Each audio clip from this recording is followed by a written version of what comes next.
Hello friends, welcome to exam join YouTube channel. आज का जो हमारा टॉपिक है वो है महत्वपूर्ण आधारशिला और उद्घाटन। ठीक है, करंट अफेयर का टॉपिक है, तो इसको आज हम इस वीडियो में कवर करने जा रहे हैं। इससे पहले जो हमारी वीडियो आई थी वो थी केंद्र सरकार की योजनाएं। ठीक है, तो जो आधारशिला और उद्घाटन है, तो उसमें से जो प्रधानमंत्री नरेंद्र मोदी के द्वारा किसी चीज़ का शिलान्यास किया जाता है या उद्घाटन किया जाता है, तो वो एग्ज़ाम में क्वेश्चन इसके बनने के चांसेस बहुत ज़्यादा हो जाते हैं। ठीक है, तो ये अगर आज ये टॉपिक आप कवर कर लेते हैं तो आपका मैक्सिमम 2 नंबर का तो क्वेश्चन बनना तय रहेगा। ठीक है, अब करना कैसे है, ज़रूरी नहीं है कि हमने सभी चीज़ों को एकदम से कर लेना है। ठीक है, करना का मतलब ये है कि हमने उस एग्ज़ाम से रिलेटेड उन्हीं चीज़ों को कवर करेंगे जो एग्ज़ाम में पूछी जाती हैं, रिपीट हुई हैं। ठीक है, हम अगर किसी वीडियो को डालते हैं तो उसका पूरा एनालिसिस करते हैं कि बच्चों को कौन सी चीज़ें पढ़ाई जाएं, यानी पिछले एग्ज़ाम का रिव्यू देख के ही आगे वीडियो बनाई जाती है। ठीक है, मेन हमारा जो लक्ष्य है यही रहता है। तो जो चीज़ें एग्ज़ाम में पूछी जाती है उसी चीज़ को ध्यान में रखते हुए हम वीडियो को बनाते हैं। तो इसमें क्या चीज़ जो पूछी जा रही है और ये पूछा क्या जाना है वो देखिए, उस हिसाब से चीज़ों को करिए। उद्घाटन हुआ कहाँ, ये पूछा जाता है। उद्घाटन हुआ कब, ये पूछा जाता है। उद्घाटन करता कौन है। ठीक है, जरूरी नहीं हर चीज़ का उद्घाटन नरेंद्र मोदी ही करेंगे। जैसे कि आपको बता दें, जीएसटी भवन का जब उद्घाटन करना हुआ तो उसका उद्घाटन किया निर्मला सीतारमण, वो भारत की फाइनेंशियल मिनिस्टर हैं। ठीक है, तो उद्घाटन करता पूछा जा सकता है। निर्माण करता, जिस चीज़ का उद्घाटन किया उसको बनाया किसने है। ठीक है, किसी ट्रस्ट के द्वारा बनाया गया, किसी कंपनी के द्वारा बनाया गया, ये भी पता होना चाहिए। ठीक है, उद्देश्य क्या है। अगर किसी बिल्डिंग का उद्घाटन होगा तो ऐसा तो है नहीं कि उसे बना के छोड़ दिया, ऐसा तो नहीं होगा, उसका कुछ उद्देश्य भी तो होगा। लागत कितनी आई, तो ये सब कुछ प्रमुख चीज़ें हैं जिससे क्वेश्चन बार बार बस वही एग्ज़ाम में रिपीट होते हैं। तो उस हिसाब से है इस वीडियो को आज हम कवर करने जा रहे हैं। यूएई में मंदिर का उद्घाटन, तो देखिए हुआ दुबई में, यूएई यूनाइटेड अरब अमीरात। तो वहाँ के शहर होते हैं, जैसे वहाँ का दुबई है, शारजा है, तो वहाँ का दुबई जो शहर है वहाँ पे उद्घाटन हुआ। किसने किया, नरेंद्र मोदी। ठीक है, इन्होंने वहाँ का उद्घाटन किया। कब, 14 जनवरी 2024। तो यहाँ पे बस आपने सही करना है, 14 फरवरी करना है। 14 फरवरी का हुआ था। ठीक है, नाम क्या है, BAPS हिंदू मंदिर। BAPS हिंदू मंदिर इसका नाम रखा गया है। लागत आई थी 700 करोड़ रुपए।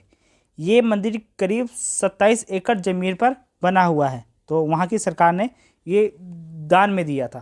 ठीक है, निर्माण बोचा स्वामी श्री अक्षर पुरुषोत्तम स्वामी नारायण संस्था, तो इसके द्वारा इसका निर्माण किया गया है। ठीक है, BAPS हिंदू मंदिर। ठीक है, इस कारण इसका नाम ये रखा गया है। मंदिर में 18 लाख ईंटों का इस्तेमाल किया गया है। बाकी इसमें तो बहुत से जयपुर से संगमरमर के पत्थर लाए थे, वो सब चीज़ों से ये बना हुआ है, लेकिन 18 लाख से अधिक ईंटों का भी इस्तेमाल इसमें किया गया है। ठीक है, तो ये था हमारा क्वेश्चन। ठीक है, यूएई में बने मंदिर का उद्घाटन। इनसे अगर क्वेश्चन अगर आता है तो बस यही इतना कर लीजिए, बस आपसे क्वेश्चन बनना तय रहेगा। और तो अगर आता भी है तो बस यही पूछा जाएगा, यही जितना आपको बताया है। अब आगे देखिए, स्टैचू ऑफ सोशल जस्टिस।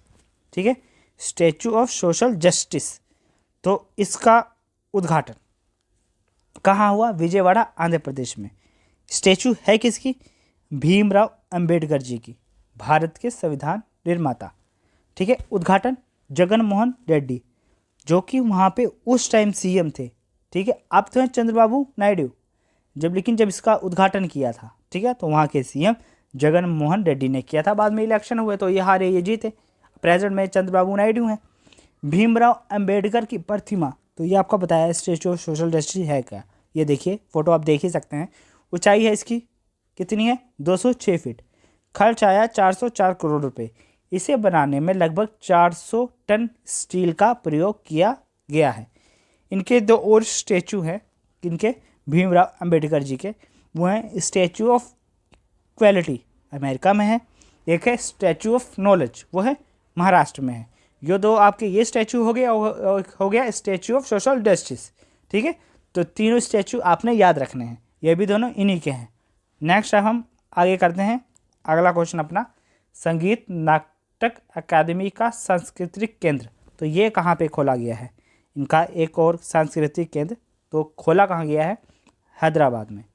इसका जो उद्घाटन किया था वो किया था एम वेंकैया नायडू ने। आपको जैसे बताया कि सभी उद्घाटन जरूरी नहीं है कि नरेंद्र मोदी के द्वारा हो, ठीक है, इसलिए उद्घाटनकर्ता पूछा जाता है एग्जाम में। नाम क्या रखा है इसका, जो संगीत नाटक अकेडमी एक नया बना है, तो वो बना है दक्षिण भारत सांस्कृतिक केंद्र। ये होते नहीं कि हाँ उनके सब यूनिट्स होते हैं, बड़ी बड़ी कंपनियाँ भी होती हैं, प्राइवेट कंपनियाँ, तो उनके सब यूनिट और जगह खोल दिए जाते हैं, कुछ इस प्रकार इसको आप समझिए, ठीक है। तो इसका नाम रखा गया दक्षिण भारत संस्कृत केंद्र।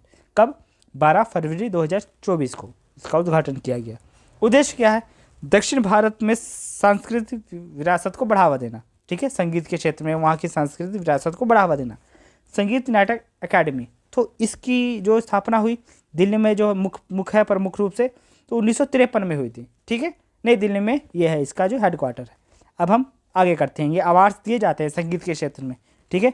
जब आपको वीडियो मैंने करवाई थी चर्चित निधन में, तो उसमें बहुत से अवार्ड थे, ठीक है, संगीत वादक थे जिनको संगीत नाटक अकादमी अवार्ड दिए गए थे, तो वो भी आप जाके कर लीजिएगा। बाकी कितनी वीडियोस हमारी आ चुकी हैं, देखिए इंडेक्स रैंकिंग हमारी आ चुकी है, महत्वपूर्ण शिखर सम्मेलन, केंद्र सरकार की योजनाएं हमने कवर कर लिया है, ठीक है। उसके बाद भारत में प्रथम महिलाएं, बदले गए नाम, बहुत सी चीज़ें हमने कवर की हैं। अब हम आगे करते हैं अपना अगला क्वेश्चन। भारत में सबसे लंबी रेलवे सुरंग का उद्घाटन जम्मू कश्मीर में किया गया। भारत में सबसे लंबी रेलवे सुरंग का उद्घाटन, इसका उद्घाटन किया नरेंद्र मोदी द्वारा।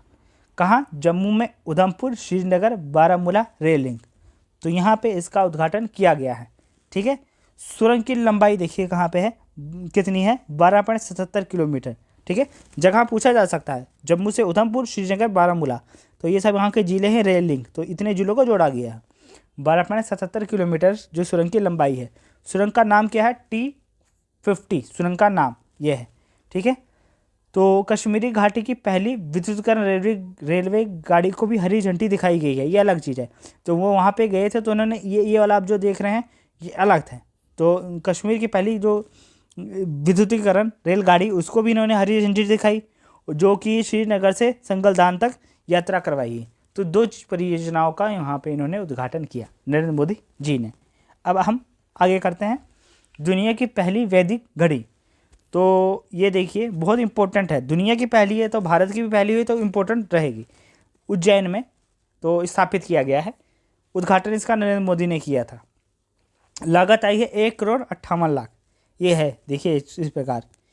तो इसकी कुछ महत्वता देखिए, उज्जैन के जंतर मंतर जीवाश्री वेधशाला में स्थापित किया गया है, जिसमें 1 घंटा जो होगा 48 मिनट का होगा। कुछ विशेषताएं देखिए, ठीक है, ये वैदिक घड़ी है, 1 घंटा होगा 48 मिनट का, और एक दिन में 24 नहीं बल्कि 30 घंटे होंगे, ठीक है। ये घड़ी हिंद पंचांग, ग्रहों की स्थिति, मुहूर्त और ज्योतिष गणना के बारे में भी जानकारी प्रदर्शित करेगी। ये इतनी एडवांस है, ये भारतीय मानक और ग्रीनविच टाइम जोनों को दिखाएगी, ठीक है। दुनिया की पहली वैदिक घड़ी जो कि उज्जैन में स्थापित की गई है। आगे देखिए, इसरो के नए लॉन्च कॉम्प्लेक्स की आधारशिला, तो ये इसरो का ही है यूनिट, तो ये थूथुकुडी जिला तमिलनाडु में स्थापित किया गया है लॉन्च कॉम्प्लेक्स, ठीक है। इसकी आधारशिला उद्घाटन नरेंद्र मोदी के द्वारा किया गया। लागत है 986 करोड़ रुपए। लॉन्च पैड होता क्या है, ठीक है, जहाँ से किसी रॉकेट को मतलब एक जगह रख के, ठीक है, लॉन्च पैड उसे वो बोला जाता है, प्रमुख स्थान पर रख के लॉन्च किया जाता है, ठीक है। विक्रम साराभाई अंतरिक्ष केंद्र तिरुवनंतपुरम थुब्बा के केरल, एक यहाँ पे भारत का है लॉन्च पैड, ठीक है, जहाँ पे किसी रॉकेट को लॉन्च किया जाता है। श्रीहरिकोटा सतीश धवन अंतरिक्ष केंद्र श्रीहरिकोटा आंध्र प्रदेश, यहाँ पे है। डॉक्टर अब्दुल कलाम द्वीप, जिसे व्हीलर द्वीप कहा जाता था, उड़ीसा, यहाँ पे है। भारत के ये मेन 3 है, ठीक है, जहाँ पे लॉन्च पैड, जहाँ पे जो है मिसाइल्स हैं वो रॉकेट लॉन्च किए जाते हैं इसरो के द्वारा। अब हम आगे करते हैं अगला, उससे पहले आप ये देखिए एस सोमनाथ, जो कि इसरो के इस टाइम प्रमुख हैं, एस सोमनाथन इनका नाम है, इसरो के चीफ। आगे देखिए, दुनिया की तीसरी सबसे बड़ी मस्जिद, तो ये देखिए बनाई कहाँ गई है, अल्जीरिया में बनाई गई है दुनिया की तीसरी सबसे बड़ी मस्जिद। नाम रखा गया है जामा अल जाजेर। तो टोटल जो इसमें लागत आई है $900 मिलियन इसकी लागत आई है। ये अफ्रीका की सबसे बड़ी मस्जिद होगी। अफ्रीका की ये सबसे बड़ी मस्जिद होगी, दुनिया की तीसरी सबसे बड़ी मस्जिद है। वैसे मक्का मदीना, जो मक्का जो बोला जाता है, वो सबसे बड़ी मस्जिद बोली जाती है। निर्माता KSP एंजल चीन, KSP एंजल चीन यानी चीन इसे बना रहा है, ठीक है, जिसमें 265 मीटर और जिसे बोला जाता है 869 फीट दुनिया की सबसे ऊंची मीनार रहेगी ये, ठीक है, 265 मीटर। मस्जिद में 1,20,000 से अधिक जो है नमाजी इसमें नमाज अदा कर सकते हैं। अब हम अगले क्वेश्चन की तरफ बढ़ते हैं। बनाई कहाँ गई है इसमें जरूर याद रखिएगा, अल्जीरिया के द्वारा बनाई गई है। निर्माता कौन है, ठीक है, ये ज़्यादा इंपॉर्टेंट है, दोनों कहाँ है और निर्माता कौन है। चीन इसे बना रहा है। अब आगे देखिए, हाइड्रोजन से चलने वाली फेरा नौका, तो इसका जो है कहाँ, थूथुकुडी तमिलनाडु में इसका शुभारंभ किया गया, ठीक है। इसका ये देखिए, ये तो इसका ये देखिए उद्घाटन नरेंद्र मोदी के द्वारा किया गया। निर्माण कोचीन शिपयार्ड जो है इसने बनाया है, कोचीन शिपयार्ड के द्वारा ये बनाया गया है। भारत की पहली स्वदेशी रूप से निर्मित ये है, ठीक है, जो कि हाइड्रोजन से चलेगी। ये देखिए, सौर से भी चलने वाले, हमने जैसे कहा था कि अयोध्या में था कुछ नाव चलाए गए थे सौर ऊर्जा से चलने वाले, ठीक है, तो ये यहाँ पे हाइड्रोजन से चलने वाली है। ये 0 कार्बन उत्सर्जन करेगी, ठीक है, तो ये काफ़ी इंपॉर्टेंट है। कहाँ पे चली है, तो ये चली है कोचीन, ठीक है, शिपयार्ड, कोचीन शिपयार्ड के द्वारा बनाई गई है। थूथुकुडी तमिलनाडु में चली है।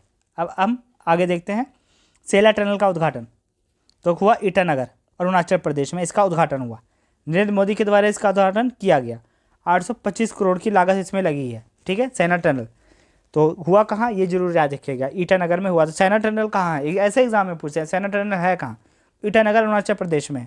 लागत 825 करोड़ रुपये आई है। निर्माता BRO, तो जो बॉर्डर से सटे देश होते हैं तो उसमें BRO बॉर्डर रोड ऑर्गेनाइजेशन, ये अलग संस्था है, ठीक है, ये अलग ही ऑर्गेनाइजेशन है। जो बॉर्डर से सटे राज्य है वहाँ पे रोड निर्माण यही करती है। जो इसी ने ही टनल का भी उद्घाटन किया है, यानी निर्माण किया है।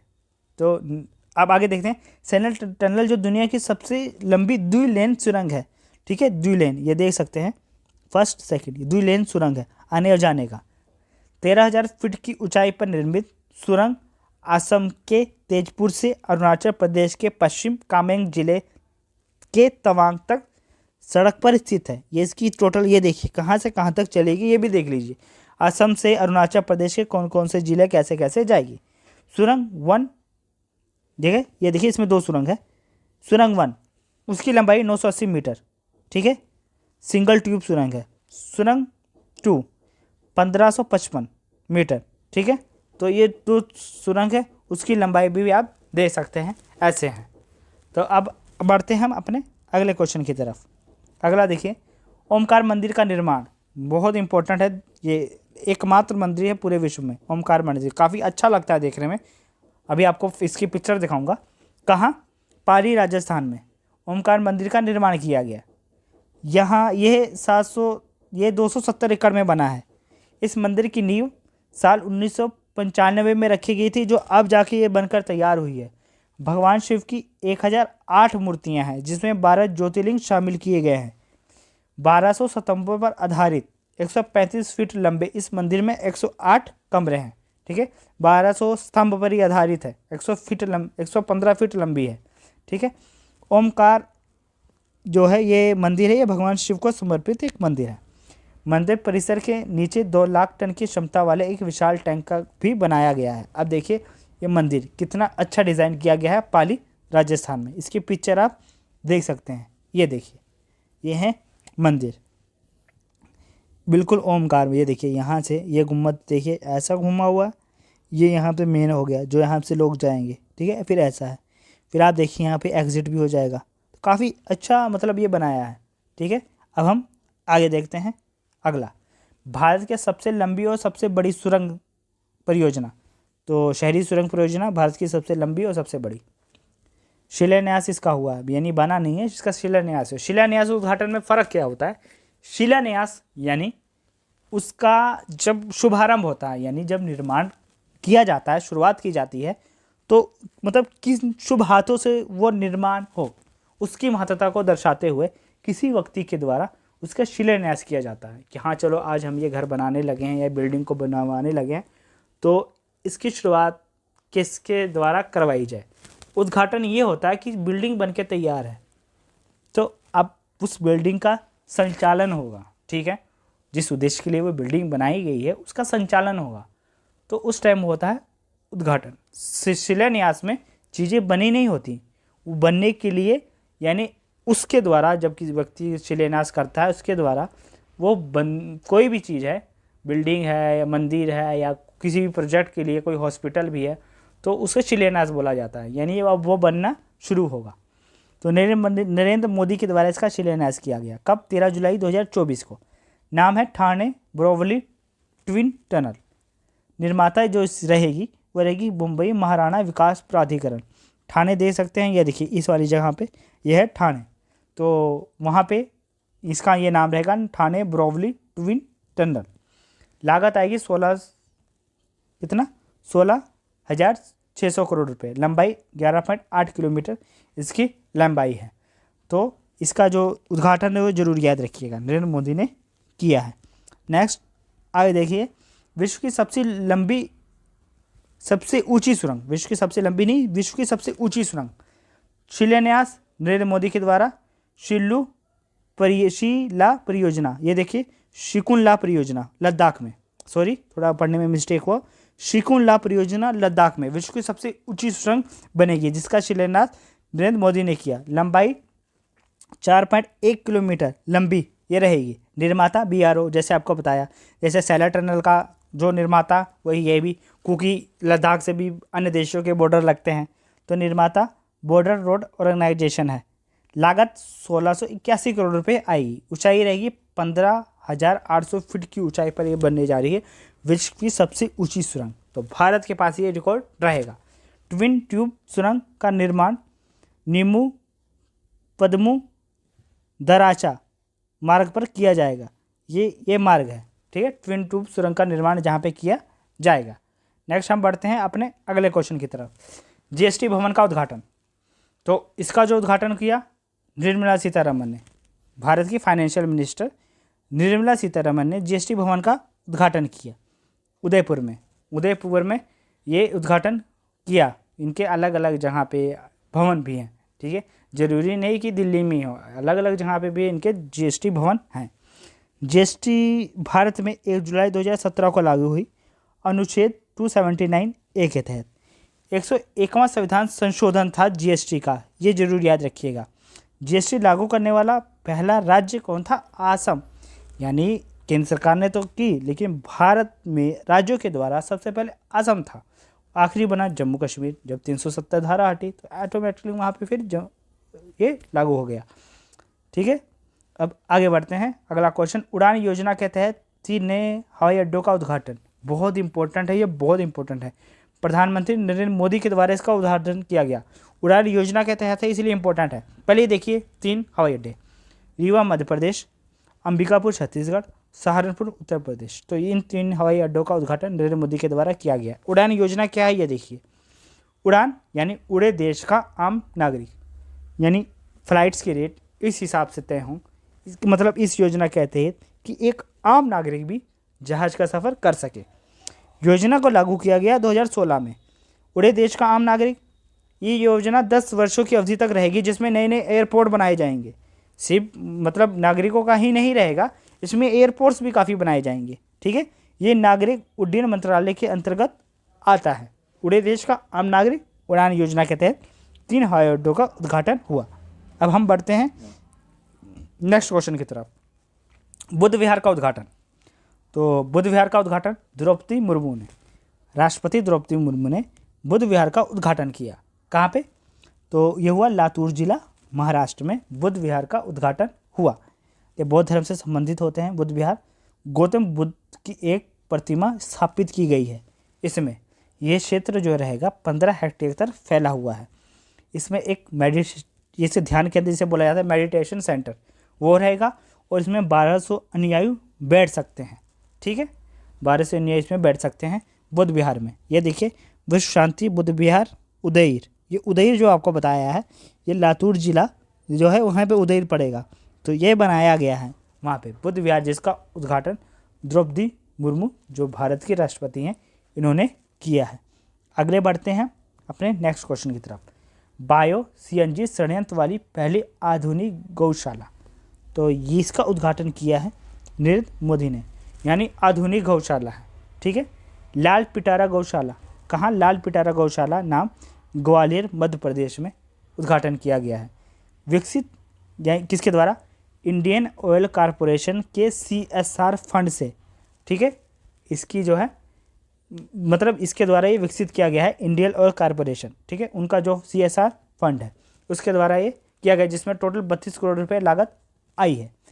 जो 100 टन गाय के गोबर से प्रतिदिन 3 टन प्राकृतिक गैस बनाएगी। ठीक है, संयंत्र 20 टन उच्च गुणवत्ता वाले जैविक खाद का भी उत्पादन कर सकता है। पहली बात, 100 टन के गाय के गोबर को 3 टन प्राकृतिक गैस, नेचुरल गैस में भी कन्वर्ट करेगी। बाकी 20 टन ये उच्च गुणवत्ता वाले जैविक खाद का भी उत्पादन कर सकेगी। तो यह है पहली आधुनिक गौशाला भारत की। अब हम बात करते हैं अगले क्वेश्चन की तरफ से। देखिए, भारत का पहला भूवैज्ञानिक संग्रहालय श्री जयदीप ठंगड़, तो राष्ट्रपति भारत के, तो इन्होंने भारत का पहला भूवैज्ञानिक संग्रहालय तो इसका उद्घाटन किया। कहाँ? ग्वालियर में। उद्देश्य क्या है? ये म्यूजियम, ज्ञान का केंद्र और पृथ्वी की भूवैज्ञानिक श्रद्धाओं को समर्पित एक विशेष स्थल है।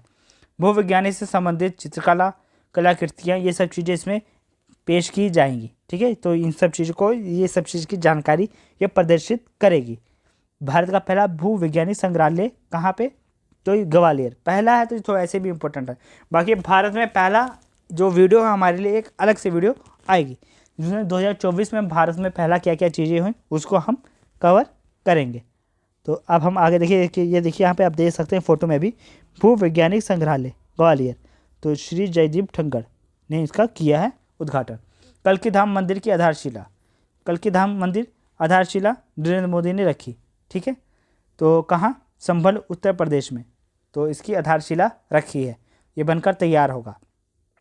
यह मंदिर विष्णु जी के 10वें अवतार भगवान कल्की को समर्पित है, जो कि अभी यहाँ जन्म लेंगे। ठीक है, ये 10वें अवतार भगवान कल्की को समर्पित है, भगवान कल्की।